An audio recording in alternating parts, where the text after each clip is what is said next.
Hello, Brabs. We're back for some more Jeffers. The celebration of life and death, bruv, in January.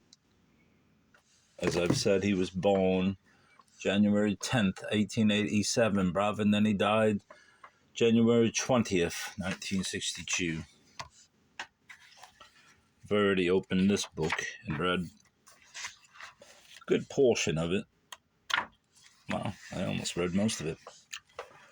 Anyway,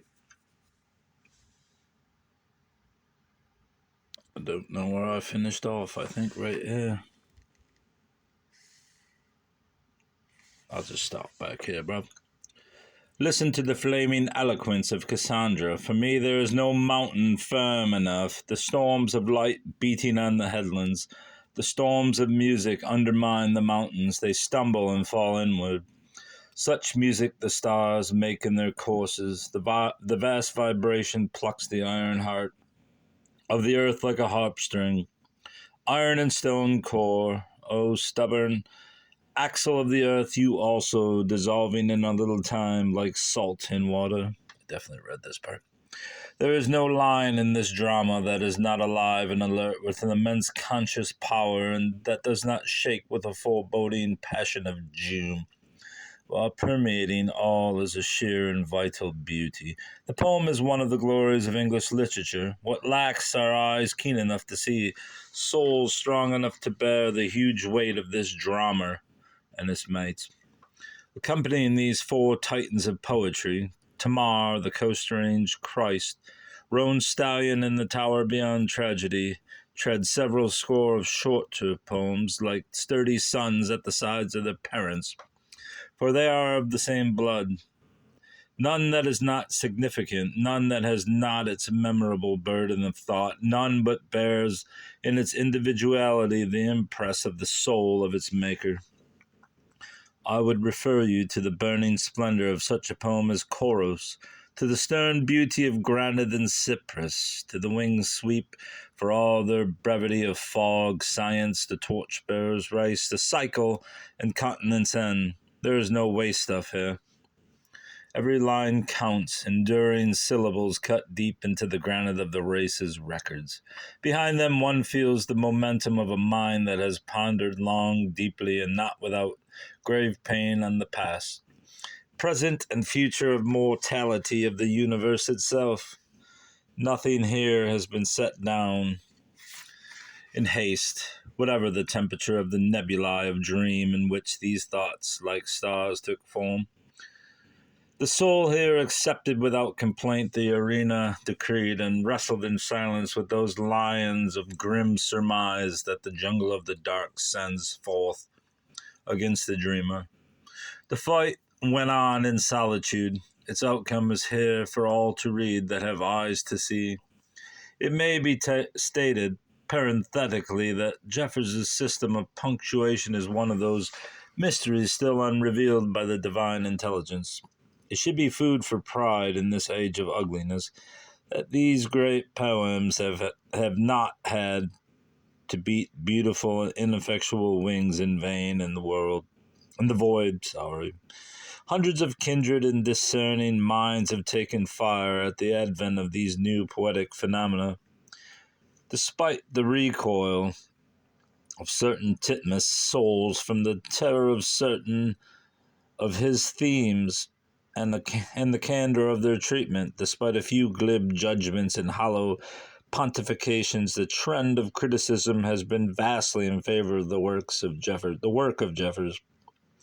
Great poets should have great critics, and one poet, at least, has been fortunate in his time and place. Harriet Monroe says justly, "Here we have a stern and stately beauty, the expression of a harsh loneliness of soul which has studied the world afar off, as it communed with sea and mountains." Babette Deutsch in the New Republic, "Permanent things adds with the light of our new knowledge of the world, permanent things torn up from the seafloor of emotion." Frank Ernest Hill, in a none too thoughtful estimate of Jeffers, says, at least, the vitality is more important. It is the one undeniable fact that about this extraordinary volume, Nothing since Whitman has had so vigorous a beat as those rough lyrics and fearless narratives of the Pacific Coast. No poet has made his people live, if only in flashes, more vividly than Tamar and David Carow and other of Mr. Jeffers's characters. Whatever may be thought of this poet, his immense vitality must be accepted and reckoned with. And John Farrar, there is no question that Mr. Jeffers has amazing powers of expression. There are pages and lines of great beauty and strength. Mark Van Doren says of Roan Stallion, Tamar, and other poems, it marches forth with several important new poems, one of which I am sure is a masterpiece. The Tower Beyond Tragedy is Mr. Jeffers's chief work to date, and undoubtedly one of the great American poems. And of the earlier Tamar, few recent volumes of any sort have struck me with such force as this one has. Few are as rich with the beauty and strength which belong to genius alone.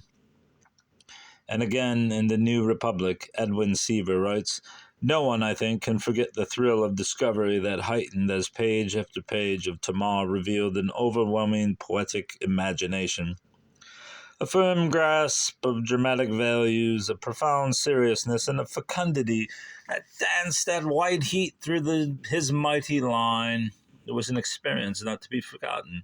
And this not only because of the amazing poetry, but because here was the rare poet come among us who neither accepted nor rejected his America, but faced it for exactly what it was worth to him, and used it as a material for a more important end, for his vision song. Roan Stallion is a magnificent achievement, whereas Whitman sang of an advancing republic rejoicing in its youth, Jeffers faces a perishing republic from the heights of a tougher reality. George West writes, a great new poet has arisen in California. Robinson Jeffers of Carmel is so far above and beyond all the men and women who play skillfully with words that his first book has left his readers breathless. Nothing that's so sensational has happened in the world of letters in our time as the sudden disclosure of this talent and genius by the publication in one volume for the first time of his work of 20 years.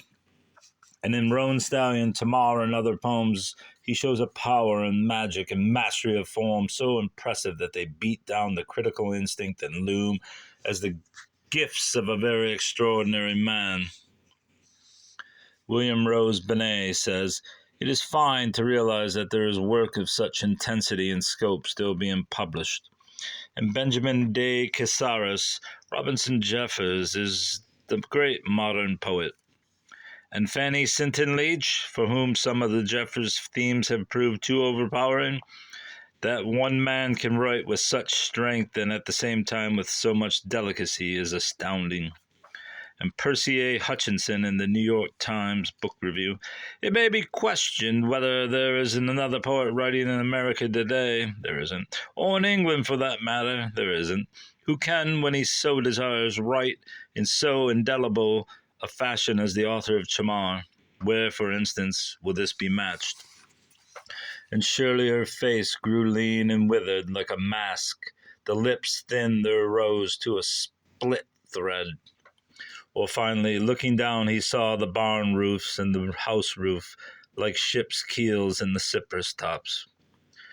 Robinson Jeffers is not a poet for the adolescent. He is not a poet for the Puritan.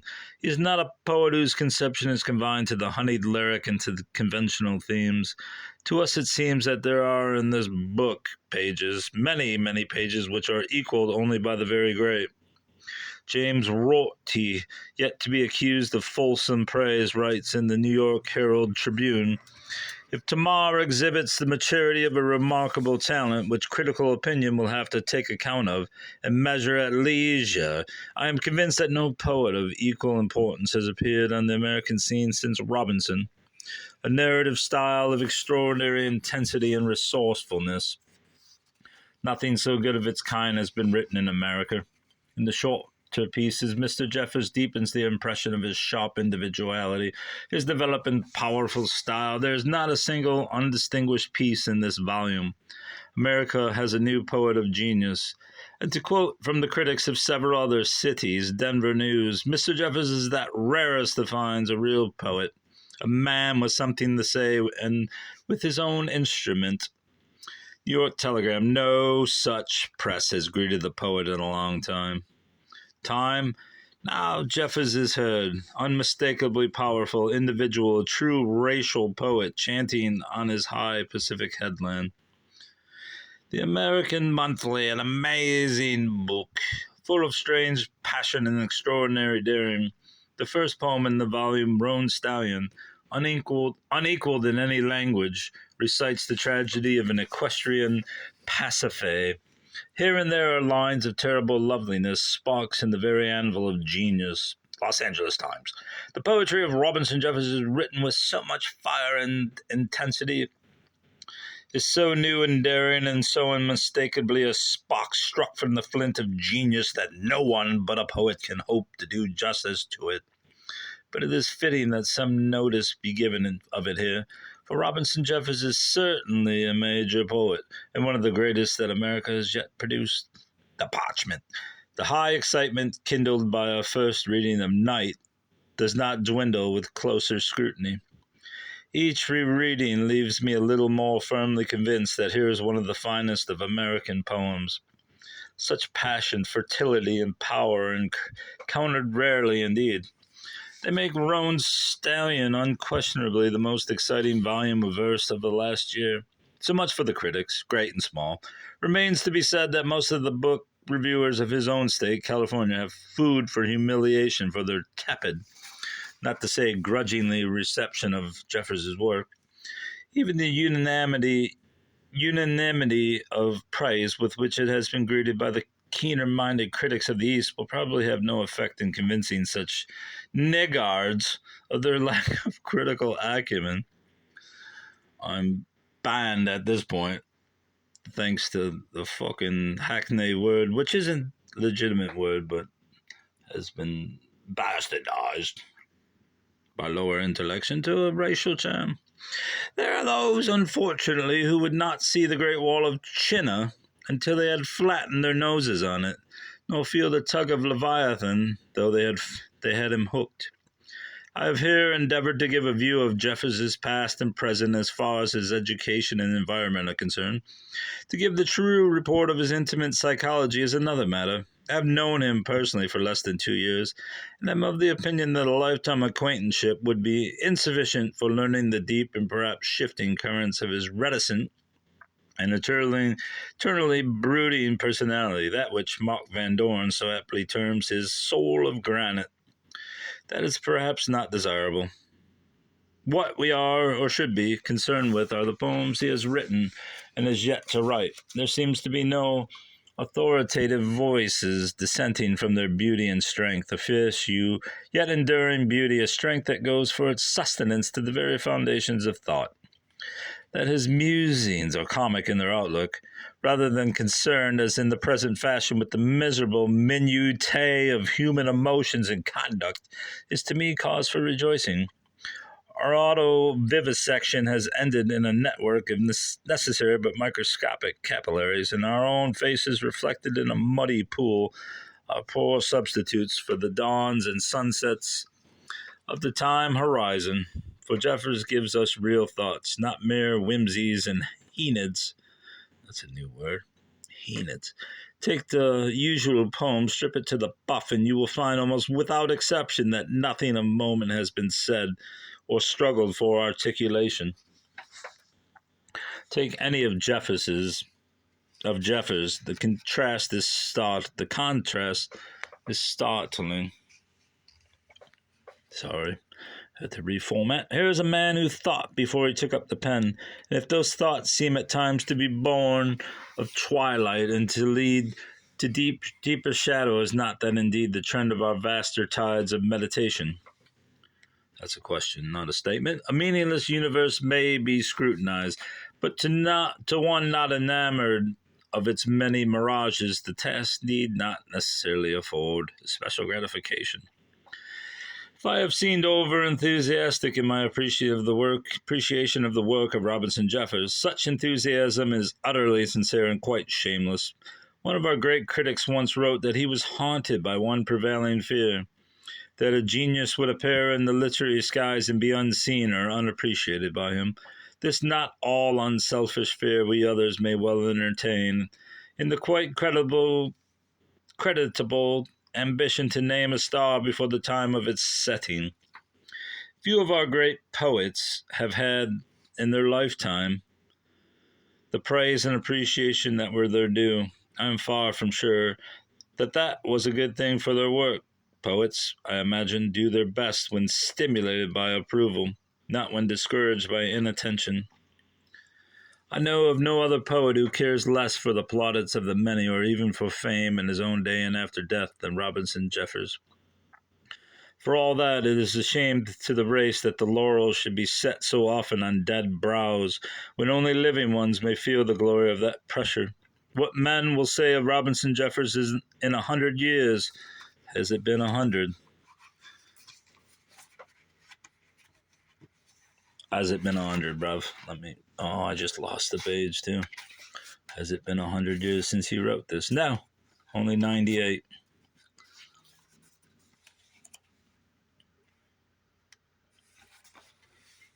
What men will say of Robinson Jeffers in 100 years, I wish to say now, despite the attitude of the envious, the ungenerous, and the blind. We are poor fish, most of us.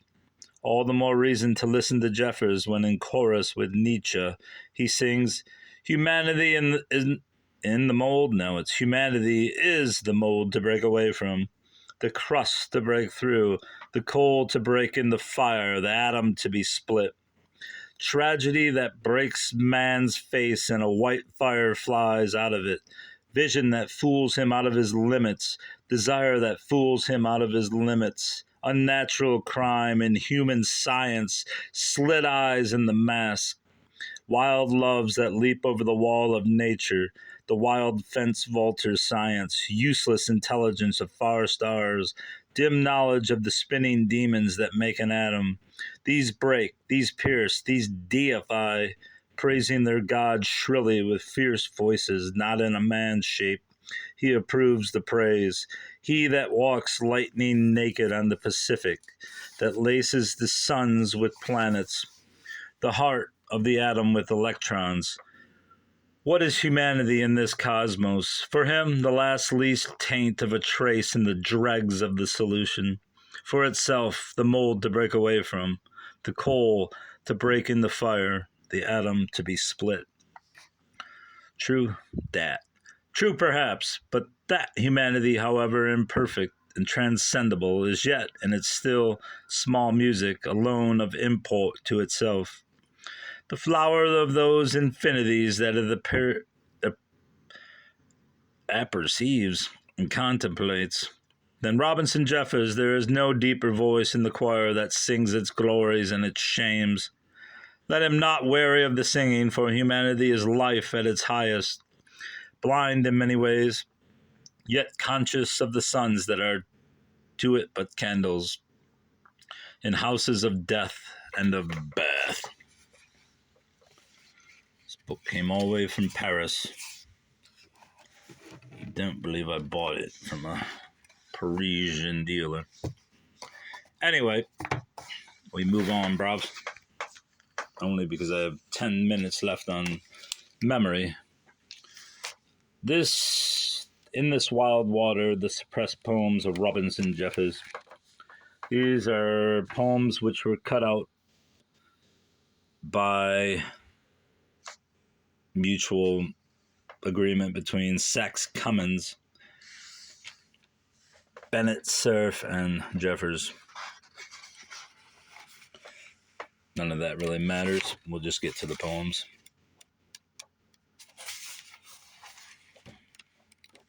They actually have them, and I haven't read this in so long. I don't remember. I thought they were in one section where they're just straight up poems, but I don't think so. We'll just go randomly. What odd expedients? There's a book of criticism which bears that name. God, whether by unconscious instinct or waking or in a dream, I do not know how conscious is God, uses strange means for great purposes. His problem with the human race is to play its capacities to their extreme limits, but limit its power.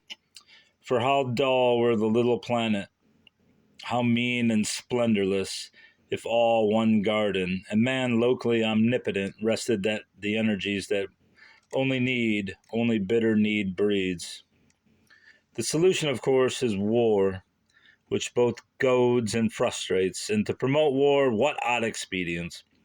The crackpot dreams of Joan d'Arc and Hitler, the cripple's power need of Roosevelt, the bombast of Mussolini, the tinsel star of Napoleon, the pitiful idiot submissiveness of people to leaders and men to death. What low means toward high aims. The next chapter of the world hangs between the foreheads of two strong bulls ranging one field. Hi, Red. Hi, Whitey.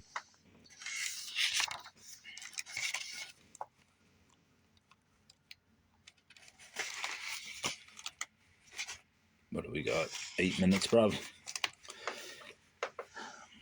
Curb science. Science that gives man hope to live without lies or blast himself off the earth. Curb science until morality catches up. But look, morality at present running rapidly retrograde. You'd have to turn science, too, back to the witch doctors and myth drunkards. Besides that, morality is not an end in itself. Truth is an end. To seek the truth is better than good works, better than survival, holier than innocence, and higher than love. That's true. War Guilt Trials, November 1945. The mumble-jumble drones on. The hangman waits. The shabby surviving leaders of Germany, I think it's German, leaders of Germany are to learn that Vi Victus means Werden Giesigten, whatever the hell that. This kind of thing may console, I think that's woe to the victors. This kind of thing may console the distresses of Europeans, but for us, also, we've caught a poet, that was Pound. A small, shrill man like a twilight bat accused of being a traitor to his country. I have a bat in my tower that knows more about treason and about her country. Let's get on to another. The Blood Guilt, February 1944. So long having foreseen these convulsions, forecast the hemorrhagic fevers of civilization past prime, striving to die, and having, through verse, image, and fable for more than 20 years tried to condition the mind to this bloody climate. How do you like it? Justified prophet? I would rather have died 20 years ago. Sad sons of the stormy fall, you said, no escape. You have to inflict and endure, and the world is like a flight of swans. I said no escape. You knew also that your own country, though ocean guarded, nothing to gain by its destined leaders, would be lugged in. I said no escape. If you had not been beaten beforehand, hopelessly, fatalist, you might have spoken louder and perhaps been heard, and prevented something. Have you never heard that who'd lead must see? You saw it. You despaired of preventing it. You share the blood guilt. Yes. Wilson in hell, as he should be, if there were a hell, and there isn't. Roosevelt died and met Wilson, who said, I blundered into it through honest error, and conscience cut me so deep that I died in the vain effort to prevent future wars. But you blew on the coal bed, and when it kindled, you deliberately sabotaged every firewall that even the men who denied my hope had built. You have too much murder on your hands. I will not speak of the lies and connivings. I cannot understand the mercy that permits us to meet in the same heaven. Or is this my hell? See if we can get one more in there, buddy. Qui assertum. Guard yourself from the terrible empty light of space, the bottomless pool of the stars. Expose yourself to it. You might learn something. Guard yourself from perceiving the inherent nastiness of man and woman. Expose your mind to it. You might learn something. Faith, as they now confess, is preposterous, an act of will. Choose the Christian sheepcoat rat pack. Faith will protect you from. I think these are the corrections. The underlined things are the corrections. With that in mind, I'll just stop. Yeah, I think he changed these words. Anyway, you get the idea. I'd have to find the actual books. I don't even know if I have them. I say Transylvania? Oh, Pennsylvania.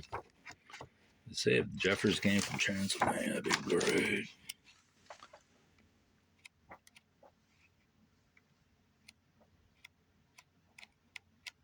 What a bunch of cowards. Jeffers went along with them, bruv.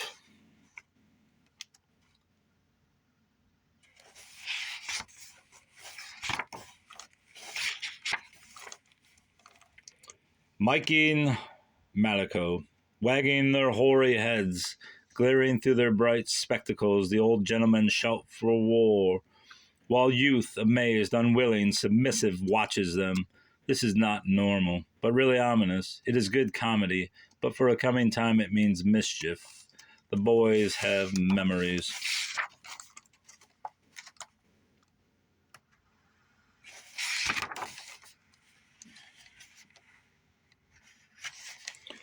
Fantasy, written in June 1941. Finally, in white innocence, the fighter planes like swallows dance. The bombers above ruined towns will drop wreaths of roses down.